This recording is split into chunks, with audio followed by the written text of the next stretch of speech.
Hello everyone and welcome to Seaside Shadows, Haunted History Tours, Witchy Wednesdays.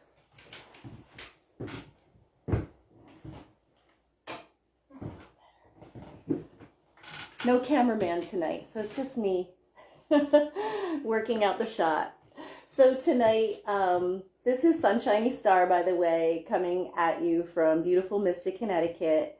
And tonight we are going to be talking a little bit about how some of our Christmas traditions and some of our regular decorations in our home that we use in holiday times were also used by the pagans. And so a lot of our Christmas rituals and holiday rituals in general come from pagan roots. So the first one that we're going to talk about this evening.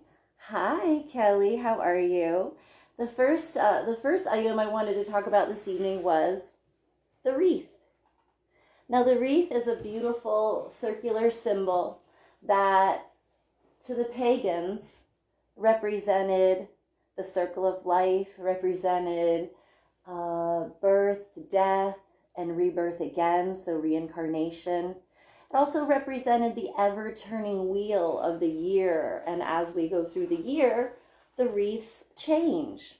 In springtime, a lot of times we see flower wreaths and wreaths that contain eggs and just signs of spring and Easter. And then at Christmas time, we have the evergreen that also symbolizes that we don't die, and that the evergreen tree itself keeps its needles even when all the others are barren. So it's a reminder to us that spring will come again, and in the meantime, try to really enjoy the beautiful colors of this deep green against the stark winter sky and the stark winter landscape. One thing about the evergreen and evergreen trees in general, about bringing them inside for the holiday time, especially in winter, is because the pagans believed that this would bring them favor with the fairy fae. Now, why would you want the fairy fae to be kind to you? Well, if you're a farmer and you're a pagan, or just someone who's growing a garden, you want to make sure that you're blessed with the fairies' good wishes for you and for your land and your family. So a lot of times the idea behind bringing in a Christmas tree or evergreens to grace your table was to give the fairies that were stuck outside in the cold a place to stay in the winter. So it's kind of like a nice gesture. The other thing that I often think about is how we light up our Christmas trees with pretty lights.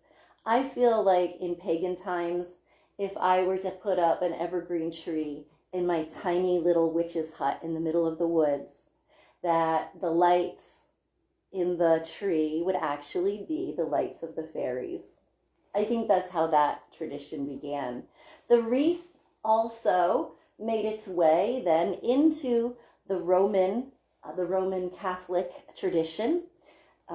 Laurels and leaves of evergreen were placed upon people's doors that were considered to have won prizes or to have special good luck. And it was also symbols, again, that we never die, but do continue on. So this tradition that the pagans came up with about the wreath and everlasting life was adapted and adopted by the Romans and then by Christianity. And so it is today that we can both honor our pagan roots and any of our current beliefs with this very symbol. And I think that's wonderful. The other object I wanted to talk about this evening was something called a cinnamon broom. This is a cinnamon broom. Smells great. I purchased this cinnamon broom today at a grocery store. That's cool, but what's it for? It smells nice. People bring it in at Christmas. Some people especially really have to have this in their home, or it's not really holiday season. So this broom that you see here is not very strong, okay? Back in the days where I would be a witch in the woods, I would have a hearth broom, and that hearth broom would be quite sturdy, not like this.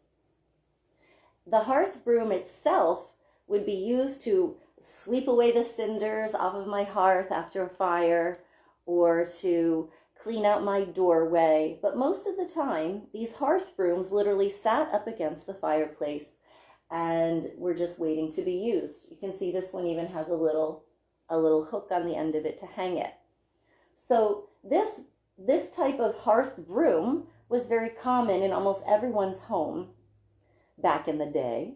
And with the idea here, the kitchen witches, if you will, would sometimes around this time of year, around the solstice, they would sprinkle cinnamon on their broom and then use it to clean out their house. Just sweep the whole house with it, so the whole house began to smell of cinnamon.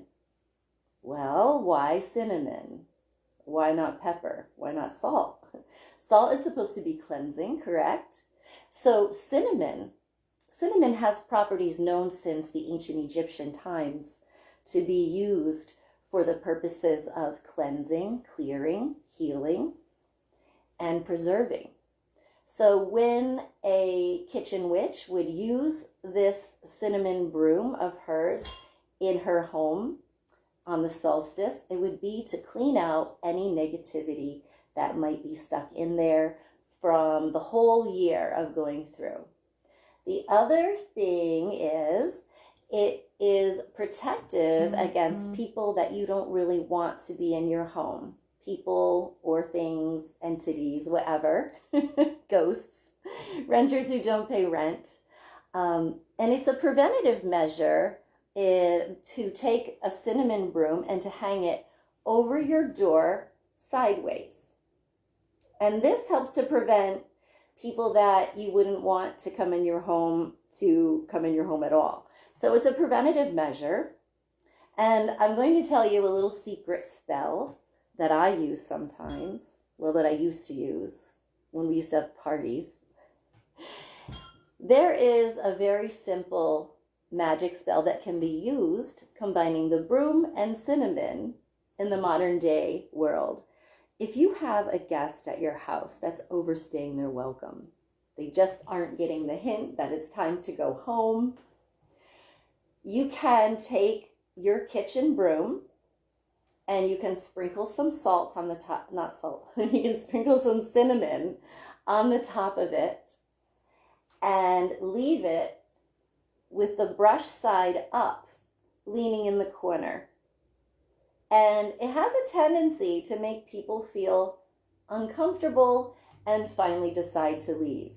So you don't really have to say a word at all. You can simply do your cinnamon broom magic and see what happens.